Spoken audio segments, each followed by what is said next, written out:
Bonjour à tous et à toutes. Aujourd'hui, on parle d'alimentation, on va parler de santé. Je suis vraiment très heureux d'aborder ce sujet-là et heureux surtout parce que je le fais avec une collègue et je vous la présente tout de suite. Son nom, c'est Andréane Martin. Bonjour Andréane, ça va bien? Ça va très bien. Merci tellement, Denis. Je suis vraiment, vraiment contente de passer ce moment-là avec vous tous. Ben, ça nous fait vraiment très plaisir. J'avais envie de te proposer un jeu, disons ça comme ça. OK. On va regarder des groupes de régimes, des catégories de régimes ou de diètes. Qu'est-ce que tu peux nous dire sur ce groupe-là? Est-ce que tu as des conseils ou des avertissements à donner, par exemple? Alors, on commence avec le premier groupe, donc les régimes ou les diètes axées sur la quantité d'aliments. Par exemple, les régimes à calories faibles, c'est-à-dire de prendre moins de calories, de consommer moins de calories qu'à l'habitude, ou des régimes ultra faibles. Moi, en mémoire, là, j'ai des régimes de mes tantes, par exemple, qui mangeaient à peu près plus. C'était absolument hallucinant. Et pire, des substituts de repas. Donc, il y a pratiquement non seulement plus de calories, mais plus d'aliments. Alors, une réflexion ou un conseil par rapport à ces régimes-là, et j'imagine qu'il peut y avoir du bon aussi, là. Ben, imaginez, en fait, quand vous allez revenir à vos portions régulières. C'est tout ce que je vous c'est tout ce que j'ai Ah, envie de vous OK. dire. C'est sûr que le poids va se reprendre très rapidement. Donc, après un régime comme celui-là, souvent, ce qu'on voit, c'est beaucoup de yo-yo, dans le fond. Mhm. Par contre, je sais qu'il y a certains régimes très faibles en calories avec des substituts de repas qui se font de façon supervisée dans des cliniques d'obésité. Mais OK. là, on a toute une équipe de professionnels de la santé autour pour le moment très, on va dire, stratégique et très intense. Puis ensuite, il y a tout un accompagnement pour la phase maintien aussi.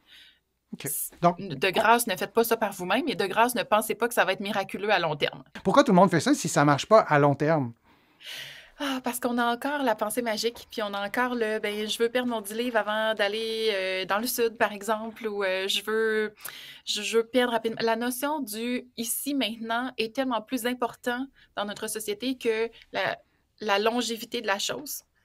On pense encore qu'on va réussir, entre guillemets, à maintenir notre perte de poids. Mais pourtant, là, il y a des gens qui ont fait ça 10 fois dans leur vie, puis les 10 fois, ils ont été en situation d'échec après. Je me disais, c'est pas évident pour le moral, cela, mais on retourne quand même parce qu'on s'est dit, ça a fonctionné la première fois, puis là, je me promets que je vais essayer de maintenir. Mais écoutez, vous vous battez contre vos mécanismes physiologiques qui ne veulent que reprendre votre poids après des régimes comme ceux-là. Et quelle est la... Là, je te pose une colle, mais quelle est la proportion parce qu'on le sait, hein, c'est des régimes yo-yo, tu l'as dit, mais pourquoi on revient à notre poids? Est-ce que c'est une question d'habitudes alimentaires ou c'est une question, par exemple, du plaisir de manger, d'être avec des amis, d'aller au restaurant? Est-ce que c'est une question d'habitude ou c'est pour d'autres raisons qu'on va tomber dans ce yo-yo et souvent, hein, on reprend plus de poids qu'on en avait perdu. Donc, qu'est-ce qui explique ça? Est-ce que c'est nos habitudes qui reviennent à ce qu'elles étaient parce qu'on ne les a pas changées? Oui, en fait, c'est tout ça, toutes ces réponses. C'est sûr que des régimes comme ça, c'est très difficile à faire si on veut avoir une vie sociale ou si on veut manger avec tout le monde et ainsi de suite. Puis, ben, quand on revient, dans le fond, dans nos habitudes ou quand on enlève les substituts de repas qui nous servaient, dans le fond, d'outils pour la perte de poids, ben, on n'a rien appris. On n'a rien appris de tout ça. On n'a aucunement appris à faire une modification d'habitude de vie. Alors, bien que ça demande énormément de restrictions cognitives, puis on va dire de travail sur soi, là, c'est très difficile de faire des régimes comme ça demeure quand même l'option, on va dire, facile, comparativement à faire des efforts pour changer tes habitudes de vie que tu as depuis peut-être 30 ans, qui apporteront pas nécessairement une perte de poids de 5 livres par semaine. Quand on change nos Ouais. habitudes de vie, ça va Hmm. être beaucoup plus graduel. Ça va être 1 à 2 livres par semaine, mais au moins, ça va être 1 à 2 livres par semaine que tu mets de côté puis que tu revois plus, théoriquement. Parfois, on n'a pas à perdre du poids. On a à s'aimer comme on est, etc. Il y a la grossophobie. On pourrait vraiment en parler vraiment très longtemps. Mais dans d'autres contextes, et c'est le cas de plusieurs de mes patients, qui souhaitent perdre du poids, qui souhaitent mieux s'alimenter, qui souhaitent prendre soin de leur santé, et pas juste en pensant à l'alimentation, mais c'est souvent une approche plus globale que ces personnes veulent avoir. Donc, on doit Mhm. les accompagner et on doit, je pense, le dire et le redire, que ces régimes-là, en réduisant les quantités, ben, ça fonctionne pas toujours, ça fonctionne pas souvent, et quand on le fait en étant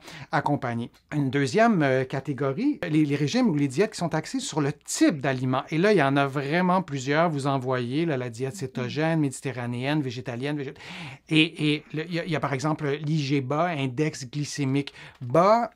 Est-ce que tu as une réflexion sur ce type, Andréane, sur ce type de régime qui sont axés sur le type d'aliments et qui apparaissent parfois comme un régime diète, pas nécessairement miraculeux, mais le mien est mieux que le tien.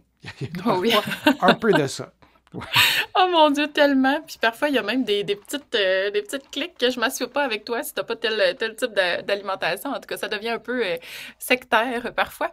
Mais je pense qu'on doit trouver notre propre régime de vie.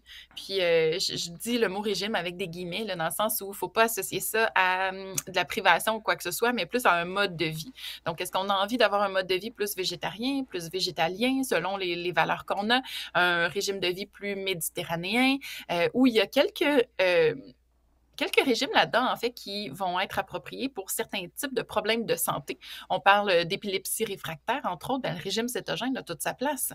Donc, ça dépend vraiment qu'est-ce qu'on veut obtenir, quelle est notre situation, puis de quelle façon, finalement, cette alimentation-là ou ces modes alimentaires-là peuvent s'appliquer dans notre propre vie. Et moi, la question que je vous demande toujours de vous poser, c'est est-ce que je suis prêt à faire ça à vie? Et si c'est le cas, ben peut-être que ça vous convient, ça vous apporte des bienfaits, super, mais assurez-vous de pouvoir maintenir ça à vie dans un contexte où, évidemment, ça ne vous met pas en déficience ou en carence nutritionnelle. Et je trouve que c'est intéressant aussi de les connaître, pas comme une obligation à les suivre, mais de les connaître.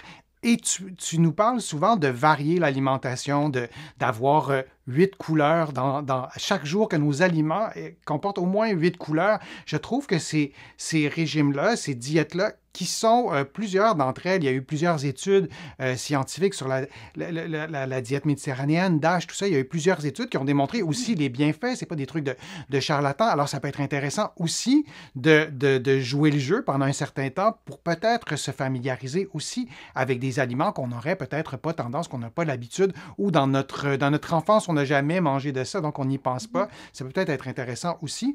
Un troisième et la dernière catégorie, les régimes ou les diètes axées sur l'heure ou le jour, là j'aurais pu ajouter d'autres termes, de l'alimentation, le jeûne intermittent, le meal timing, vous le savez, je suis physiothérapeute, je ne suis pas nutritionniste, donc je ne les connais pas tous, mais il y a vraiment une mode ou une tendance en ce moment avec des études scientifiques, notamment sur le jeûne intermittent, et les études sont, pour en avoir lu plusieurs, elles ne sont pas blindées, comme on dit, là, il y a vraiment plusieurs nuances à apporter, mais c'est quoi tes réflexions sur ces régimes diètes qui sont axés sur le moment ou la fréquence qu'on va prendre d'un repas par jour, par exemple? Ben, elle ressemble beaucoup aux tiennes, c'est-à-dire qu'il faut quand même se baser sur les données probantes et il faut aussi se baser sur le meilleur outil que nous avons, soit nous-mêmes. Donc, il y a des gens pour qui le jeûne intermittent, ça ne va pas du tout, là. Donc, dans l'avant-midi, on est en tremblement, la concentration n'est pas là, alors qu'il y a d'autres personnes qui vont intégrer le jeûne intermittent sous forme du 16-8, par exemple, là. Donc, on jeûne pendant 16 heures, on mange pendant 8 heures. Pendant ce 8 heures-là, on axe vraiment sur une qualité des aliments qu'on choisit. Il y en a pour qui ça fait toute la différence, se sentent beaucoup plus énergiques, perdre du poids dans un contexte, par exemple, de maladie chronique où ils avaient, par exemple, à perdre du poids pour améliorer leur syndrome métabolique. Donc, ça dépend tellement de la personne que nous sommes. Et c'est intéressant aussi parce que tu parlais de contexte spécifique. Par exemple, si on fait de la course à pied, si on est diabétique, si on a une maladie cardiovasculaire, si on est à risque de maladie d'Alzheimer, on veut prendre soin de notre santé, il y a plusieurs catégories, si je puis dire comme ça, de personnes, de groupes, et les études qui ont été faites sur le jeûne intermittent, ou peu importe la diète, peu importe lesquelles, en fait, il y a des études, oui, qui ont été faites, mais il faut se renseigner s'il y a des études qui ont été faites sur notre type, sur des personnes qui ont nos habitudes de vie, qui ont nos problèmes de santé. Si je suis diabétique, j'ai une maladie cardiovasculaire et j'ai la maladie... Bon, mais donc, ce que j'abonde dans ce que tu dis, oui, il y a des études, mais on doit aussi s'assurer que ces études-là sont crédibles, sont robustes et ont été faites aussi en tenant compte de nos problèmes de santé ou de nos habitudes de vie ou des sports qu'on pratique, par exemple. Alors, la perte de poids, c'est vraiment un vaste sujet. Tu nous as donné vraiment en rafale. Je pense que tu n'as pas réalisé le nombre de trucs et de conseils très précis que moi, je ne connaissais pas. Je veux rappeler aux internautes ton site web, Andréane Martin, il y a beaucoup d'informations aussi. Tu as une boutique en ligne. Cet excellent livre, livre Pandémie et maladie, se défendre en nourrissant son microbiote. Il y a d'autres éléments aussi sur ta boutique en ligne. Et s'il y a des gens qui nous écoutent et qui suivent ma chaîne et qui écoutent cette vidéo aussi et qui veulent aussi avoir une consultation avec les nutritionnistes de ton équipe, on va le dire simplement, il y a une façon de faire. On pourra peut-être t'écrire ou peut-être juste laisser un commentaire aussi dans le fil de discussion de la chaîne. Et il y a une façon aussi de faire pour que tes nutritionnistes puissent aider ces personnes-là avec votre expertise sur le microbiote. Si je ne me trompe pas, vous êtes la seule équipe au Québec de nutritionnistes qui est spécialisée en microbiote. C'est bien ça?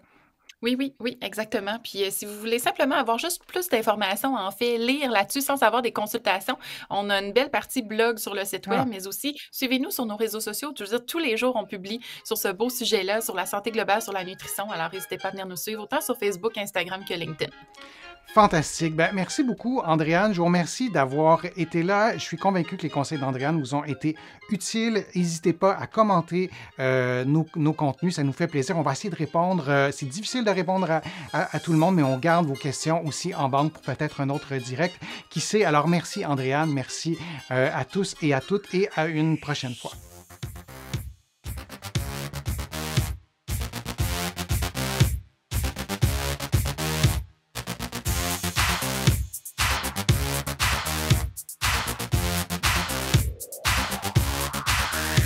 Shh.